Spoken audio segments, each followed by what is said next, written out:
That's pretty much, well, not confirmed by the UFC, but confirmed by Islam Makhachev. Islam Makhachev came out and said, no, that fight's not happening. He's got lots of work to do in the welterweight division. Outside of that, I mean, Michael Chandler's ranked number 13. There's Renato Moicano at 10. There's Dan Hooker at number 8. He wouldn't be a bad stylistic matchup for Conor McGregor, but I think it's going to be like an old school throwback and something big and something that's going to blow people away. Dustin Poirier would do that. I think Jorge Masvidal would do that. And certainly a third fight with Nate Diaz, that would definitely blow the roof off. He's gonna move a wee bit.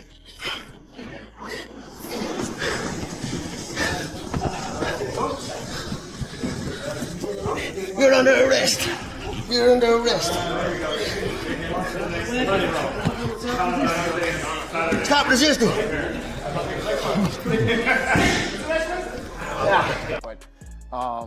Conor McGregor is the perfect example.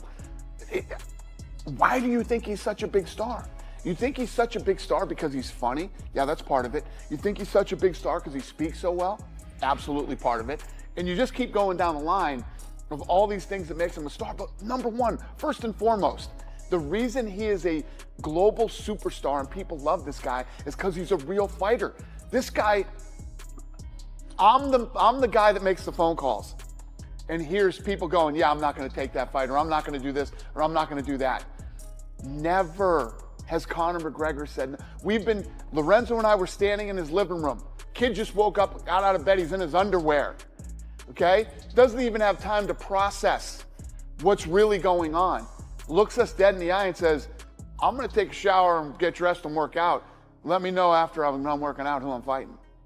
Doesn't care. Right. And that, people feel that, and people notice that, and people... Alright, fight fans, buckle up, because those quiet murmurs about a comeback have just turned into a deafening explosion. We're diving deep into Conor McGregor territory here, and word is he's locked into the most intense training camp we've seen from him in years. This whole thing is building toward what could be his massive return on that legendary White House card. But here's what's got everyone talking. The entire atmosphere around McGregor has shifted completely. The three-ring circus is gone. No more endless distractions or media madness that used to steal focus from the actual fighting. What we're witnessing now is a dialed-in former two-division king who's genuinely trying to reignite that unstoppable fire that made him a legend. When he walks into something as massive and historic as the White House venue, believe me, it won't be some cash grab or sentimental journey. This is going to be his declaration to the world, his moment to show everyone exactly what Conor McGregor looks like when he's operating at peak performance. Last one, White House is what everybody's talking about. Big card on June 14th. There's going to be 100,000 people across the street. I'm going to be in there. Who's more likely to fight on that card, Jon Jones or Conor McGregor? I'll say Conor McGregor. Listen, Why? man, if you're gonna have the biggest fight card of all time, you gotta have the biggest star the UFC has ever seen.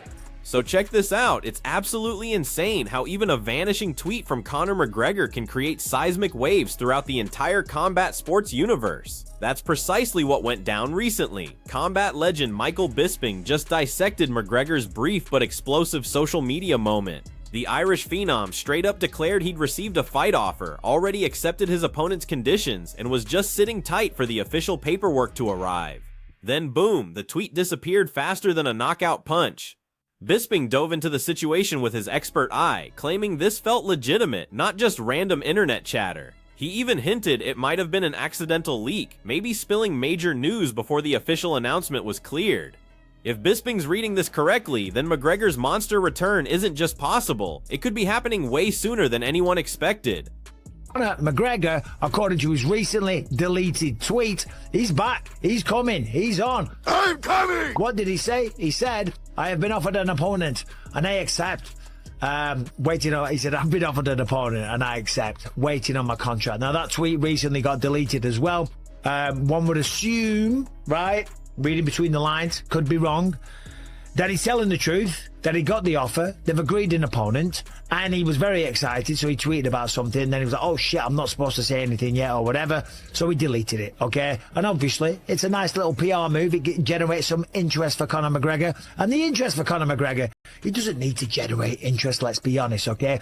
Here's the thing everyone keeps coming back to. Michael Bisping broke it down in the most straightforward way possible. Love him or hate his guts, one truth stands above everything else. Conor McGregor remains the absolute biggest moneymaker in mixed martial arts, and it's not even remotely close. Bisping highlighted an epic rivalry to prove his point, that explosive history between McGregor and Nate Diaz. Consider this, each fighter holds one victory, two completely savage battles inside the cage, and both events produced mind-blowing numbers that demolished pay-per-view records. That first showdown left everyone's jaws on the floor when Diaz completely blindsided everyone by choking out McGregor in a massive upset. The sequel delivered a grinding war where McGregor made key strategic changes to his approach and squeezed out a tough decision victory. But trust me, he had to survive some incredibly dangerous moments against Diaz.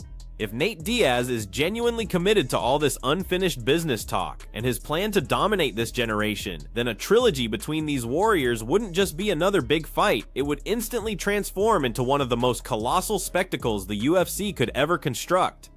But Nate Diaz, that is correct. Stockton's own, king of the face slap, whatever you want to call him. I don't give a I don't give a either. I don't give a either. Nate Diaz, he was never far away from a bit of controversy, okay? He was talking recently, and he said that he's coming back. He's got unfinished business. He's going to take over, that this generation of fighters, they're all crap, and he's going to come in, take over. He's got unfinished work to do. McGregor 3, I want to fight maybe Dustin Poirier if he's subject to the pussy, and then maybe Mike Perry. Let's see what happens in the future, though. And someone said, what about the White House? He's like, oh yeah, that'd be dope too. Yeah, the White House would be perfect. You're the man. Now, we've talked about this many times. Of course, Diaz and McGregor, they are one apiece. Nate Diaz shocked the world. He wasn't Surprise, mother. when he choked out Conor McGregor, and of course they fought again. Conor came back. It was another great performance. He dropped him with leg kicks. He dropped him with every left hand that he threw. But it was a war, and Diaz made him work, and Diaz even had Conor running away at one point because he was getting a little bit tired. But the fact of the matter is that those were two of the most watched fights in UFC history, much like all of Conor McGregor's fights, okay? He is by far and large The most crucial element here. Bisping pushed his analysis even further, declaring with complete certainty that if this revolutionary White House card becomes reality, and the anticipation is absolutely thunderous, he totally expects Conor McGregor to be the main attraction, commanding center stage. Here's where things get really interesting though. Bisping personally suggested Jorge Masvidal as his ideal opponent, admitting he'd prefer seeing Gamebred battle McGregor over that long-discussed Michael Chandler matchup. Nothing's completely off the table though, because Bisping definitely acknowledged the thrilling potential of round 3 with Nate Diaz. He emphasized that Diaz, even coming off a break, still wields massive star power and maintains that legendary devoted fan base within the MMA world. That magnetic appeal mirrors his iconic brother perfectly. Speaking of family connections, Nick Diaz has been dropping heavy hints about his own Octagon comeback, claiming he feels totally rejuvenated, and most importantly, in a far superior headspace both mentally and physically. Regardless of how brutal that Robbie Lawler fight looked, the Prisping sees massive implications here. If both Diaz brothers are truly healthy, motivated, and ready for war, that situation creates an incredible goldmine of blockbuster possibilities, bringing even more excitement to what's already building into an absolutely epic spectacle. But the White House is going down, and Conor McGregor, I think, will be fighting on it, and Jorge Masvidal would be a good matchup, okay? I'd rather watch that than Michael Chandler, respectfully, but Nate Diaz 3? Now, Nate Diaz is still a draw, right? People love Nate Diaz. He has got cult-like status in the mixed martial arts world, just like his brother. And his brother Nick, by the way, he said recently that he's going to come back as well. He said, maybe I was getting it confused, maybe he said this new generation of fighters. He's only 42 years old, he's cleaned up his act, he's been to rehab and stuff like that. Of course, last time we saw him, it wasn't a good look. He was a little bit overweight.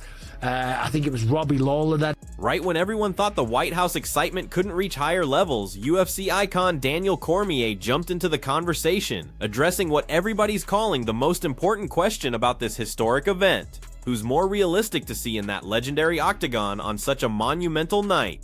Faced with choosing between heavyweight king John Bones Jones and the notorious Conor McGregor, Cormier made his decision instantly. He picked McGregor without showing any doubt whatsoever. His logic was remarkably simple and nearly impossible to dispute. Cormier explained that if the UFC genuinely plans to create the most massive event in company history, especially one specifically crafted to attract an absolutely gigantic audience on a date like June 14th, then you absolutely must construct that entire production around the biggest, most electrifying superstar the organization has ever produced. From Daniel Cormier's veteran perspective, that undisputed superstar is and has always been Conor McGregor. For all of us watching, this means the incredible excitement we're experiencing isn't just marketing noise, it's the concrete foundation of a virtually guaranteed, unforgettable show that will exceed expectations on every possible level. Last one, White House is what everybody's talking about. Big card on June 14th. There's going to be 100,000 people across the street. I'm going to be in there. Who's more likely to fight on that card, Jon Jones or Conor McGregor? I'll say Conor McGregor. Listen, Why? man, if you're gonna have the biggest fight card of all time, you gotta have the biggest star the UFC has ever seen. Changing direction slightly when discussions move toward which other potential fight truly deserves spotlight on such a historic card. The legendary Henry Cejudo, Triple C himself, responded immediately with total certainty. He shared his vision, strongly favoring a theoretical battle between Tom Aspinall and Jon Jones over the heavily rumored Francis Ngannou versus Jones fight, and his reasoning behind this choice is absolutely fascinating. Cejudo emphasizes that this transcends just any ordinary bout. This would represent a truly historic moment, perfectly timed with America's 250th birthday celebration. It would showcase a meaningful symbolic war, England against the United States, an authentic confrontation between an undisputed all-time legend and a powerful current-era champion. Cejudo brilliantly presents this potential clash as a genuine collision of generations, a fight with legacy written into every single moment from the second these warriors enter the Octagon. Through his perspective, this wouldn't just create sensational headlines, it would absolutely become a defining, unforgettable milestone for mixed martial arts as a whole, influencing storylines for generations ahead. So Henry, here's the potential. Alex Pereira, Jon Jones, White House. Or Dana says, all right, Jon Jones, Tom Aspinall, White House. Or Dana says, Jon Jones, Francis Ngannou, White House. Conor McGregor, Michael Chandler, White House. What's the biggest fight out of these four fights here? I'd probably say Tom and Jones. Over Francis and Jones? Yes. Why? Because it's the 250th birthday of our country, England versus USA. Moving past the household names, the legendary MMA expert is completely electrified about this potential White House card, and he's picturing battles so explosive they could practically spark before the first punch gets thrown. He's especially fascinated and drawn to matchups showcasing emerging stars like Ilia Topuria clashing with the dominant Islam Makhachev. From his professional viewpoint, these are exactly the kinds of competitors who create tangible, undeniable electricity and a knife-edge intensity to every second they spend in the Octagon. These aren't simply technical chess games. These are the styles of wars that make every person in attendance physically move to the edge of their seats, completely mesmerized by the raw power. For the expert, it's less about perfect technique and more about experiencing pure, unfiltered mayhem just waiting to detonate, and he absolutely lights up thinking about the incredible possibilities these combinations offer. In his assessment, these represent the authentic battles that possess the ability to define the entire evening and keep fans intensely analyzing every strike and grappling exchange long after the final bell sounds. Funny. Islam and Ahmed could be good. But I don't think there'd be too much bad blood between them. I'd want to see like a Topuria Makhachev on them. Ooh. That would be incredible. They'd need security between them. Those would be explosive matchups. Now let's focus on the reigning unstoppable lightweight king, Islam Makhachev, who is broadcasting his goals loud and clear for everyone to witness. He doesn't simply desire the White House platform. He craves it, and he wants it immediately. For Islam, this goes beyond just another contest, another championship defense, or another victory added to his stellar resume. This represents a life-changing opportunity to carve his legacy into combat sports history on a platform so extraordinary it virtually never presents itself again. He's not simply prepared, he's completely locked in, he's incredibly focused, and you can literally sense his determination radiating from every word. Yet despite all his preparation, that one massive question continues to loom large, creating endless debates. Who exactly will be bold enough to step forward and challenge him? With his opposition still completely unknown, the speculation around Makhachev's potential fight is reaching absolute breaking point, driving fans to wildly theorize about every conceivable opponent. One element, however, remains absolutely guaranteed. When Islam Makhachev finally enters that octagon on the White House card, it will go far beyond simple competition. It will become an undeniable world-shaking moment. If somebody wants, let's do it. I tell them I will be ready soon.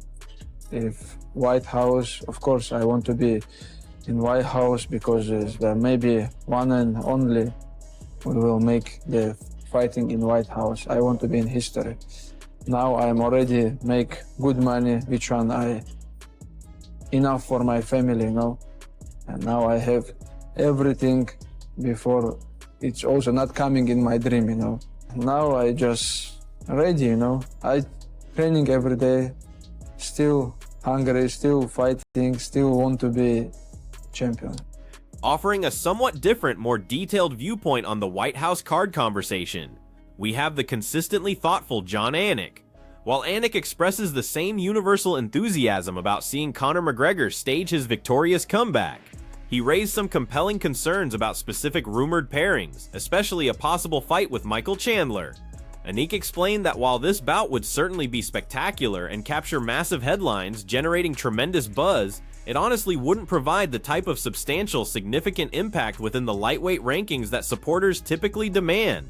He also mentioned that it could potentially happen at a catchweight, which would reduce its divisional importance even further. For Jon Anik, the genuine excitement, the truly fascinating storyline, exists in potential wars with dangerous opponents like Nate Diaz, or an emerging threat like Mauricio Ruffy, fights that would legitimately challenge McGregor's abilities, force him to his breaking point, and create real undeniable consequences inside the octagon. Interesting, Dana White said this week that he thinks the UFC White House event will be the most watched event, and on the surface of it, that seems like a plausible claim. I mean, just sort of, again, given the unusualness of it, could it be that case? Plus, if they're going to be simulcasting on linear television through CBS as well as Paramount Plus, so now you're not behind any kind of a paywall, that certainly could make an enormous difference. I think stretch those core muscles a bit. On the flip side, we have the consistently insightful Luke Thomas, who delivered an even more dramatic forecast. He thinks this White House UFC spectacle could easily explode into the most viewed card in combat sports history. Thomas highlights that the absolutely unprecedented nature of the location alone, mixed with the already tempting rumored battles, elevates it miles above anything previously attempted. Still, he maintains that the genuine, undisputed difference maker is the groundbreaking broadcasting strategy. Imagine this: with CBS and Paramount Plus streaming the complete card simultaneously, viewers will access everything without hitting restrictive payment barriers. This creates the extraordinary opportunity to connect with audiences extending far beyond the usual committed UFC followers, reaching mainstream watchers that most fight events can only fantasize about. Thomas views this developing as an exceptionally rare perfect combination where flawless timing, an open access platform, and a magnificent show all seamlessly unite, establishing ideal circumstances for truly enormous viewership.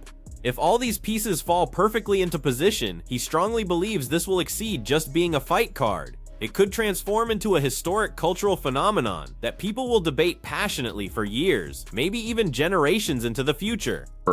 I will just come down to a couple of factors. Number one, for fight fans, I mean, fight fans aren't going to skip it. Fight fans won't even skip, the average, or the hardcore fight fans, I should say, won't even skip, an event at the Apex. But to get the casual fan, I do think that some level of matchmaking will matter here, some level of it, right? I mean, they couldn't just put nobodies on that card and then have it there, and it would be the biggest event in UFC history. I don't think that's quite right. However, with the right kind of matchmaking and, good luck with the weather and all that kind of stuff, I think it can go. Luke Thomas then skillfully analyzes the complex strategy for expanding the event's audience, clarifying that while the loyal hardcore fight supporters will absolutely watch regardless of the card, the genuine tactical brilliance focuses on effectively attracting those essential mainstream viewers. For that success, he emphasizes, intelligent strategic fight selection isn't just valuable, it becomes absolutely critical. Thomas strongly argues that you cannot possibly expect to fill the complete roster with unknown fighters and somehow achieve groundbreaking audience numbers. The battles themselves, he demands, must genuinely feel important. They require story depth, obvious consequences, or fascinating feuds. You must also carefully consider the unprecedented White House location, the incredible spectacle that setting provides, and those famously unpredictable factors like possible weather complications if it becomes an outdoor production. Thomas confidently believes that with the exact perfect balance of celebrity power, engaging narratives, and tactical preparation, this event contains the remarkable ability to not just work, but to create an absolutely massive impact, marking a permanent place in UFC legacy. For Thomas, it's exactly this potent mixture of truly engaging matchups combined with the genuinely unique legendary venue that holds the strength to elevate this from merely another fight night into a completely unforgettable era, defining cultural experience. So there's the complete picture, everyone. The news isn't just breaking, it's reverberating throughout the entire athletic community. The notorious Conor McGregor is reportedly committed and prepared for this historic White House card, and with that exciting development comes the biggest, most pressing question consuming everyone's thoughts: who precisely will possess the skill and courage to face him inside that iconic octagon? Currently, speculation is spinning like a tornado. Possibilities are flying around quicker than a McGregor power shot. And while a fight with Michael Chandler keeps gaining momentum for its pure entertainment value, a massive portion of fans is genuinely hoping for an opponent who will thoroughly challenge Conor's celebrated talents. We're discussing battle-tested warriors like Nate Diaz, or maybe a dangerous up-and-comer like Mauricio Ruffy. Will the UFC surprise everyone with an unexpected selection, a massive stakes battle that catches absolutely everyone off guard, creating shockwaves throughout combat sports? Only the future will reveal how this incredible story develops. But one reality is completely undeniable: that Octagon is preparing to explode in ways we haven't experienced in ages. So get involved, share your craziest theories in the comments down below, and tell us who you believe will step up to challenge the one and only notorious